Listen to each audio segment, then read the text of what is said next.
Hi and welcome back to my little film and TV channel. Hope you're all staying safe and well. And we're going over to a new streaming service. I believe it's established in the USA. Daily Wire. Yes, they've a sort of a news and information service that have branched into filmmaking. So we're going to have a look at one of their Western drama thrillers today, which is called Terror on the Prairie. So we'll have a look at that. 1 hour and 47 minutes. I think it's restricted, or certainly an 18 rated here in the UK based on what I've seen. I'm not seeing the official certification.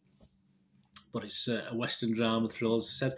Internet Movie Database, Joe Public, they appear to like it. More on that in a little while when I get my views. But 6.4 out of 10, so that's okay. 2,618 reviews. Almost 1,000 10 out of 10s. I'm not having that. Lots of ringers on this one, I think. 369 1 out of 10s, which are probably nearer the mark, in all fairness. And if you just take those away, though, still interesting, still positive. Yeah, 945 people scored it between 6 and 9, and just 308 scored it between 2 and 5. So still a 75% positivity.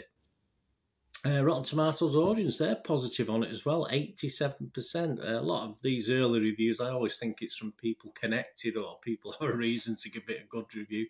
But that's the cynic in me, I suppose.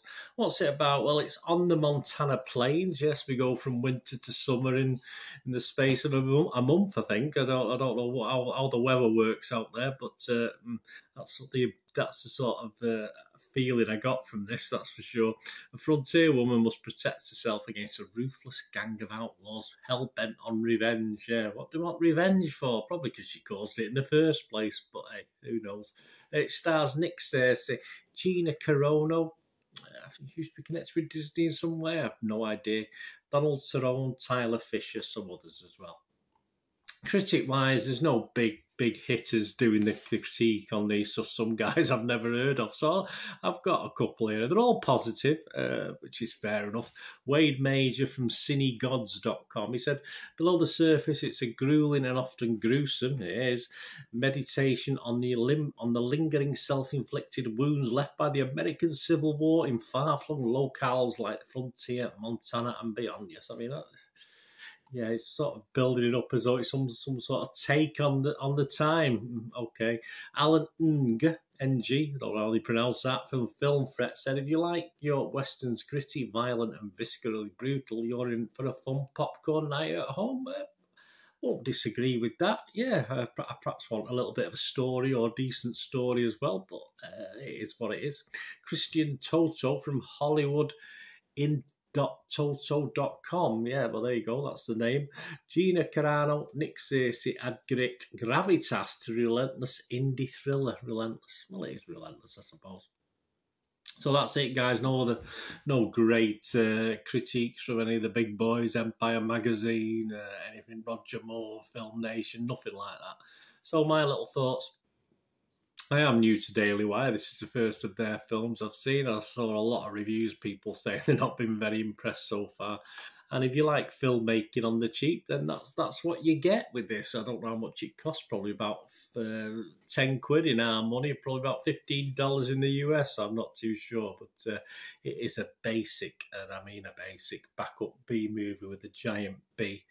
There are worse out there. I've stopped watching films before now, but this is pretty low level. I don't know where it's getting the 6.4 out of 10 from on Internet Movie Database. It's just ridiculous. I mean, generally poor acting and just a silly plot.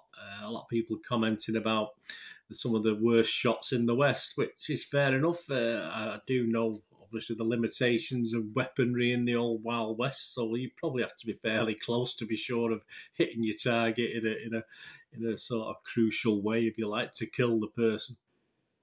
But it's hard to believe that even in the Wild West, people were as dim as you get in this. Obviously, the adventurers, aren't they, and people looking for a new life. And, of course, there's nastiness, which is shown in this. You sort of appreciate there would have been that in the old Wild West. But to think people are as stupid as some of the people in this, it's pushing it just a little bit. And there's some god-awful continuity problems as well, which don't usually bother me. I don't usually normally worry about things like that, but they were so obvious that they just stood out.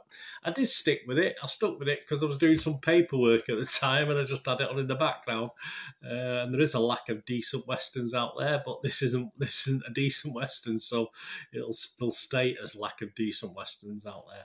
Just violence for violence sake. I don't mind violence at all, but I don't mind a decent story connecting the violence. But I'm not going to mark this. At one stage I was watching last night, I was sort of going to give it a scrape it a 5, but by the end of it, no, it's just a nice ending. That's the only thing I can say. An okay ending, which I'm glad of after the depression of the other 80 odd 90 minutes of so on action. So no mark from me. Let me know what you think, guys. And this Daily Wire, I'll be dipping in and out over the coming time, but based on this, let's hope they improve a little bit.